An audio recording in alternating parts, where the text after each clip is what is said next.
اللہ فرماتا ہے جب لوگ مجھے بھول جائیں، جب لوگ مجھے بھول جائیں، اللہ کو بھول جائیں، تو اللہ فرماتا ہے ہم ان پر خوشیوں کے سارے دروازے کھول دیتے ہیں۔ اللہ اکبر۔ جب بندہ اللہ کو بھول جائے، عبادت سے دور بھاگنے لگے، اللہ فرماتا ہے میں اس پر خوشیوں کے سارے دروازے کھول دیتا ہوں۔ السلام علیکم۔ آج کی ہماری ویڈیو ہے گناہ کرنے والا اتنا خوش کیسے رہتا ہے۔ ویڈیو کو پورا دیکھیے، اچھی لگے تو لائک شیئر کر دیجیے۔ آقا نے 3 سال تک پتے کھائے مکہ میں، مکہ والوں نے ایسا بائیکاٹ کر کے رکھا تھا، سلام کلام ہر چیز بند، تجارت لین دین سب بند تھا حضور پاک پر، چمڑے پانی میں ابال کر کے کھائے 3 سال تک۔ یہ ظلم کیا، کیا وہ سب انہیں نہیں پتا کہ بلال حبشی کو انگاروں میں سلاتے تھے، یہ پیر میں رسی باندھ کر کے سڑکوں پر کھینچتے تھے۔ حضرت خباب بن الارت کو خبیب بن عدی کو مسلح کر دیا تھا، ہونٹ کاٹے تھے، ناک کاٹے تھے، کان کاٹے تھے، آنکھوں میں گرم سلائیاں پھیری تھی، ناخنوں کو پکڑ سے کھینچا تھا۔ یہ دہشت گردی نہیں ہے؟ اور ایسے حالات میں جب رسول پاک ہجرت کر کے مدینے چلے گئے تو یہ ظالم وہاں پر بھی جانے لگے، کہاں؟ مدینے کو بھی اجاڑنے کے لیے۔ اب بتاؤ اللہ کا حکم نہیں آئے گا کہ ایسے آتنکوادی جب بھی مدینے میں آئیں پکڑو ان کو؟ اور کیا کرنا چاہیے؟ یہ انصاف ہے یا عدل کا تقاضا ہے؟ آج بھی میرے ملک کی اگر حفاظت کی بات پوچھے گا مجھ سے کوئی، میں یہی کہوں گا کوئی دشمن ملک کا آتنکوادی اور یہاں میرے ملک کو نقصان پہنچانے کے لیے آئے گا، بغیر سوچے سمجھے ہم آرڈر جاری کرتے ہیں اگر ہمارے پاس پاور ہوگا۔ ہاں، اور دوسری بات، اس آیت کو یہ لوگ لے کر کے بہت واویلا مچاتے ہیں، کافروں کو مارنا ہے، کافروں کو مارنا ہے، قرآن میں لکھا ہے، قرآن میں لکھا ہے۔ یہ کس کے لیے حکم ہے؟ ہر مسلمان کے لیے نہیں ہے۔ جو صاحب اختیار، جو پاور والا ہے، جو سزا دینے کے اختیارات جس کو ہیں، اس کو حکم دیا گیا۔ چوری کرنے پر قرآن میں ہاتھ کاٹنے کی بھی سزا ہے، لیکن یہ نہیں ہے کہ ہمارے گھر میں چور رات میں پکڑا گیا اور میں چاقو لے کے رات میں ہی کاٹ ڈالوں، یہ نہیں ہے۔ اسلامی حکومت بھی ہے تو چور کو پکڑو اور لے جاؤ حاکم کے پاس پیش کرو، حاکم پھر سزا دے گا۔ یہ نہیں کہ ہر گھر والے چاقو لے کے بیٹھے رہے۔ تو اسلام میں سزا دینے کے بھی جو احکام ہیں وہ حکام سے ریلیٹڈ ہیں، جو صاحب اختیار ہے وہ سزا دیں گے۔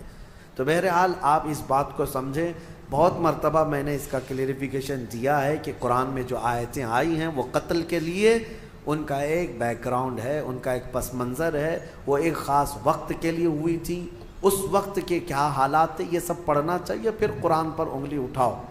اللہ کریم ہم سب کو حقانیت پر قائم رکھے اور حق بولنے کی توفیق عطا فرمائے۔ میرے عزیزو، جہاد کے سلسلے میں بھی آیتیں آئی ہیں، میں کھل کر کے بتاؤں گا۔ یقیناً جہاد ایک مقدس لفظ ہے، نبی پاک صلی اللہ تعالیٰ علیہ وسلم نے جتنے جہاد فرمائے ان میں اکثر ڈیفنس کے لیے بھی ہوئے ہیں، ڈیفنس کے لیے ہوئے ہیں۔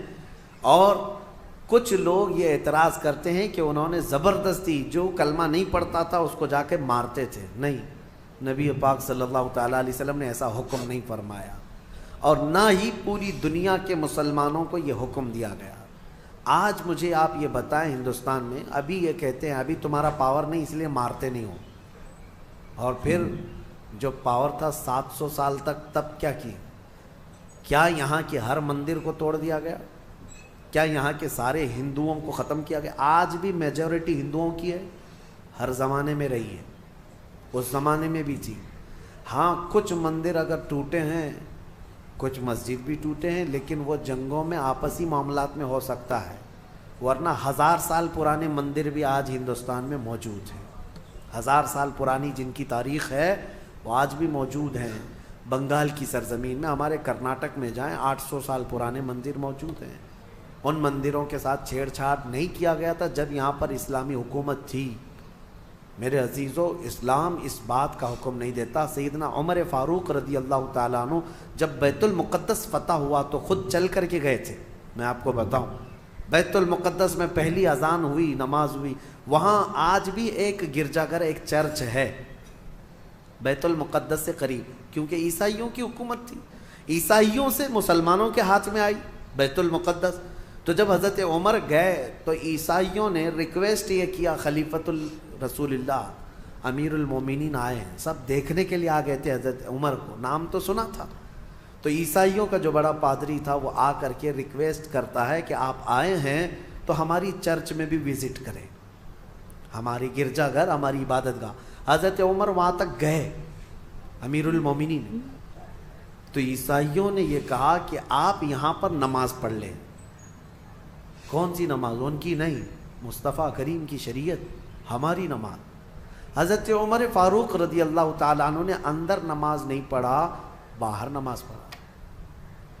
تو ان لوگوں کے دلوں میں ایک بات یہ آئی، کیا ہماری عبادت گاہ میں آپ کی عبادت نہیں ہوتی؟ سنو، حضرت عمر فاروق رضی اللہ تعالیٰ عنہ نے فرمایا، یہ میرے نبی کی خصوصیت ہے کہ اللہ نے پوری روئے زمین میرے نبی کے لیے سجدہ گاہ بنایا، جہاں پاک زمین ہو ہم سجدہ کریں گے۔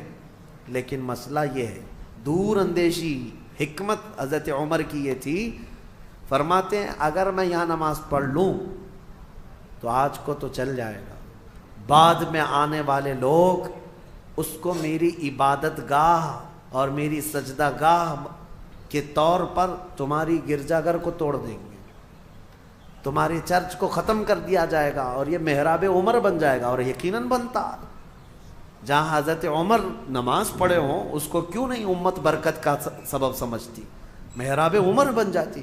حضرت عمر کہتے ہیں کہ یہ تمہاری عبادت گاہ پھر باقی نہیں رہے گی۔ تو جن کے اندر اتنی وسعت ظرفی ہے، اتنا کشادہ دل ہے، ان کو آج کہا جاتا ہے کہ سب چیزیں توڑ دی گئیں، جو چیزیں ٹوٹی ہیں اس کی تاریخ لے کر کے آؤ، انشاءاللہ اس کے بعد ہم بات کریں گے۔ اسلام عدل و مساوات کے ساتھ، امن کے ساتھ پھیلا ہے۔ اللہ کریم ہم سب کو اسی دین پر زندہ رکھے اور اسی دین پر ہمارا خاتمہ بالخیر فرمائے۔ اور اس میں سورہ مائدہ اور سورہ انعام کی جو ہم نے آج تلاوت کی، ایک آیت میں پڑھتا ہوں 7ویں پارے کی، کیونکہ اس کا حق باقی رہ جائے۔ اللہ تبارک و تعالیٰ نے اس میں فرمایا فَلَمَّا نَسُوا مَا ذُكِّرُوا بِهِ فَتَحْنَا عَلَيْهِمْ أَبْوَابَ كُلِّ شَيْءٍ۔ یہ ہم سب کے لیے بہت درس والی آیت ہے۔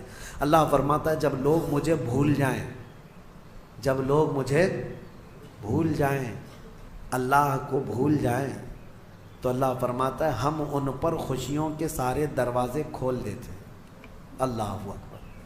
جب بندہ اللہ کو بھول جائے، عبادت سے دور بھاگنے لگے، اللہ فرماتا ہے میں اس پر خوشیوں کے سارے دروازے کھول دیتا ہوں۔ حتیٰ اذا فرحوا بما اوتوا، یہاں تک کہ وہ خوب خوش ہو جائے جو کچھ بھی ہم نے دیا ہے۔ پھر اللہ فرماتا ہے فَأَخَذْنَاهُمْ بَغْتَةً، اچانک ایک دن ہم ان کی پکڑ کریں گے، اچانک ایک دن پکڑ کریں گے۔ جب زیادہ خوشیاں آنے لگ جائیں تو یہ بھی ڈرو کہ کہیں اللہ نے مجھے ڈھیل تو نہیں دے دیا، میرے گناہوں کی وجہ سے مجھے مہلت تو نہیں دے دیا۔ اس بات سے خوف کریں، ڈریں۔ اور جو لوگ یہ کہتے ہیں کہ ہمیشہ خوشیاں ہی خوشیاں ہونی چاہیے، ایسی بھی چیز مت مانگو۔ دنیا قید خانہ ہے، دنیا قید خانہ، حقیقی خوشیاں تو ہماری جنت میں رکھی ہیں۔ لیکن اس آیت کو سمجھو، اللہ فرما رہا ہے جب لوگ بھول جائیں تو اللہ ساری خوشیوں کے دروازے کھول دیتا ہے۔ اور جو دوسروں کو آج خوش دیکھ رہے ہیں کہ وہ کفار ہیں، مشرکین، ایک نماز نہیں پڑھتے، بڑی بڑی بلڈنگوں میں رہتے ہیں، دنیا ان سے تم مرعوب مت ہونا، ان کی جنت یہی ہے۔ ان کے لیے ساری خوشیوں کے دروازے اللہ نے کشادہ کر رکھا ہے۔ اگر تمہاری زندگی میں کوئی خوشی کم آتی ہے تو یہ سمجھ لو کہ اللہ نے ہمارا حصہ آخرت میں رکھا ہے۔ اللہ تبارک و تعالی ہم سب کو ان آیات بینات پہ عمل کی توفیق عطا فرمائے۔